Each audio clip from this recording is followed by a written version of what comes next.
Welcome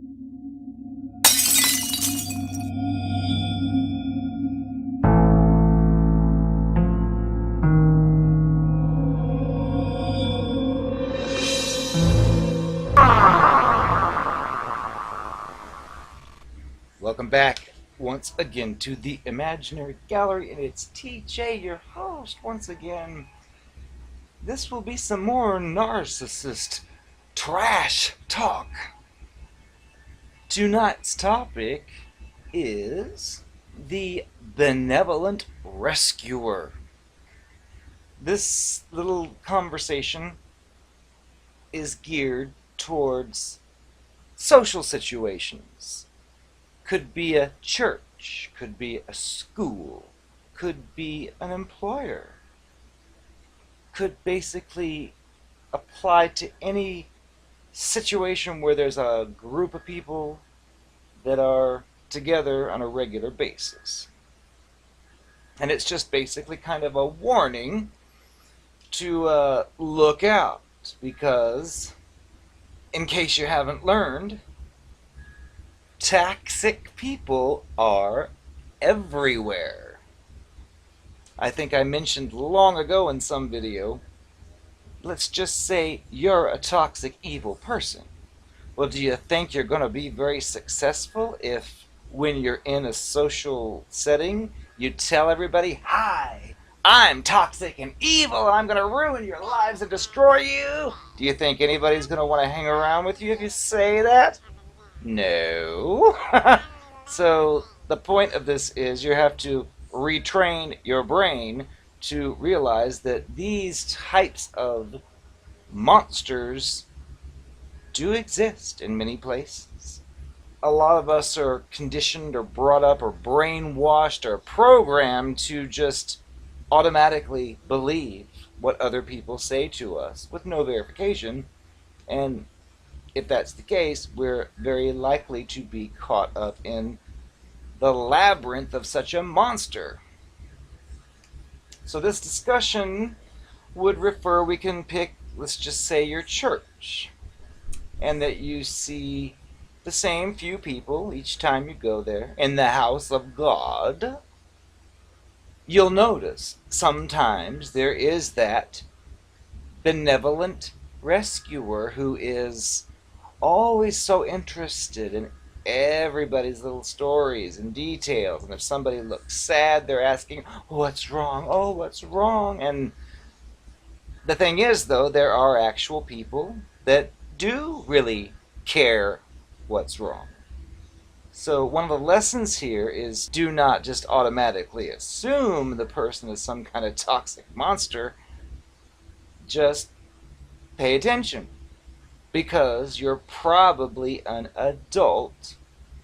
Well, there are certain people out there who have aged to adult status, but their intentions and their brains and their lack of emotions are stuck in childhood, which means things you normally wouldn't even consider actually many times do play a part. And if we're talking about the social situation, could be Tamika is involved in your church group, and Tamika is jealous that this lady here is prettier than her. So because of that, she's going to work her narcopathic magic, which sounds retarded and stupid, but you have to accept the fact there are people out there like that. They're jealous because she's prettier, or maybe Tamika's interested in John and somebody else caught John's attention. Little things like that can set these monsters off. But, because remember, they won't say, "I'm evil, I'm toxic."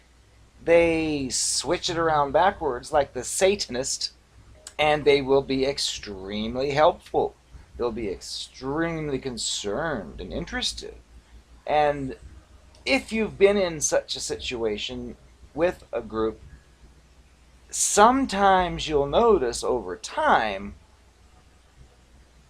that these people who are so eager to be everyone's friend and help out with any and every problem, if you hang around long enough, you'll usually see a falling out between groups because eventually people catch on, assuming you're dealing with a toxic monster. There have been cases where, let's say you have joined some group of people and you notice the benevolent rescuer rushing to everyone's side at any time there's distress, but then you've noticed, for some reason, a falling out later, and no one talks about it. If you ask, well, didn't you used to be friends? I don't want to discuss it, is a common response. The chances are somebody discovered that this benevolent rescuer, covert narcissist, was exactly that. And it's difficult to detect because, remember, they're sneaky. They're not going to tell you they're the monster. They're going to act like the savior.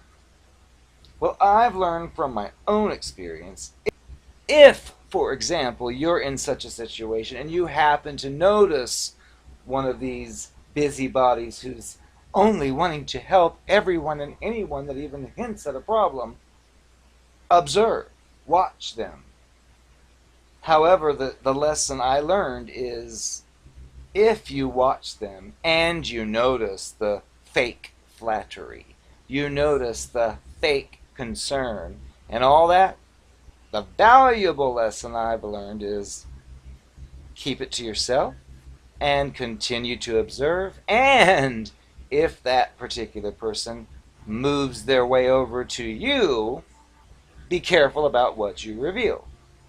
And the big no-no is coming from my own experience, because if I was in one of these situations and I noticed somebody doing all that concern for everybody and they came to me, I'd probably, in the olden days, say, nobody's buying your crap, you're a phony, you're just pretending to like people. And I would say stuff like that. Sometimes it would just be a guess, but that is not advisable, because if it is a toxic person and they are doing this, they're not going to break down and say, oh, you figured me out. Oh, no, no, no, they won't do that. It's just not in the program. They will just try to convince you with gaslighting as to how unstable and foolish you are. So keep those thoughts to yourself and just observe. It's the lesson I've learned I can share. Because yes, there have been many times when I can just see and feel what's happening, and I just can't resist the urge to just attack and say, you're a fake and phony. Well, everybody else is probably falling for their act, so all they have to do is run to them and say, look at him, he's unhinged. Look at how he acts. So if you use your fury to say you're a fake and a phony, then they're going to be like, he's crazy. So the lesson learned is, again, keep it to yourself, but just watch. And limit the information you give to such a person. But yes, these people do exist, and they do join places that are innocent, such as churches. I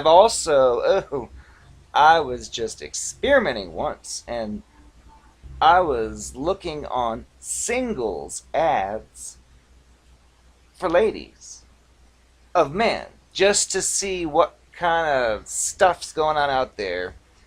And I noticed what appeared to be some form of cluster B monstrosity because I would see profiles of men looking for a woman, and they would say things like, oh, I'm not really interested in sex. That's not important. I just want someone who I can feel this with and feel that with, and it just read fake, like it was phony, which my intuition previewed a fake image of this person going after its first date saying, hey baby, let's make love, and the girl running away. So he thought, I gotta change my game plan. Don't act like you want to make love. Okay. Oh, and so they switch their game to, I'm not really concerned with making love, but if it happens, well, great. I just want someone I can connect with. And it's like, are you a lady or a man? But they exist in those arenas too. But if you find yourself meeting one of them as well, the lesson learned is, do not say, oh, you're putting me on. You're just saying it, because they're not going to admit that they're doing that if they are. And if they're not doing it, then you'll look like a fool. And it's just best to keep these things to yourself, at least until you can observe enough to make a proper decision. But even if you do come to the conclusion it's a monster, it's best that's kept to yourself and you find another reason to escape. I just thought I'd let you know too, by the way. I went to Comet Ping Pong Pizza tonight, and I had an extra large cheese pizza. It was so good. My people run this operation.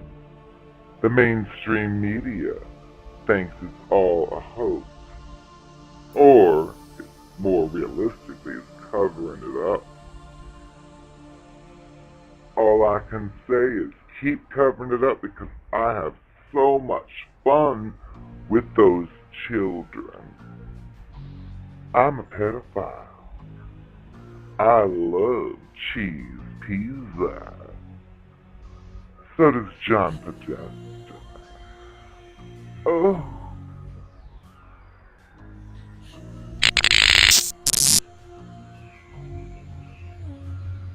You probably don't remember me because when you and I dated, I was a boy. Well, honey, that's changed. I'm a transhuman now. But that's beside the point. Do you remember when you used to touch my private parts? And although when I was a boy, they would get stiff, you would, dive in on them, and I would tell you that I wasn't in the mood. I would say, honey, I'm not in the mood. And I recall one of your lines was, well, your private parts are in the mood, because they were stiff as a rod. Of course, it's been chopped off now, but then I told you. So what if it's stiff? That doesn't mean I'm in the mood. That's just a bodily reaction to the touching. And of course, I knew better than all that, but I did it for a reason. Because you kept going at it. You kept trying to touch it and milk it for whatever you were trying to do. And even though I was in the mood, just not for you that particular night, I let you go through with trying, and I finally threw a fit and left. Do you know why? Well, that was so I could go to your friends that you introduced me to and tell them all he cares about is sex.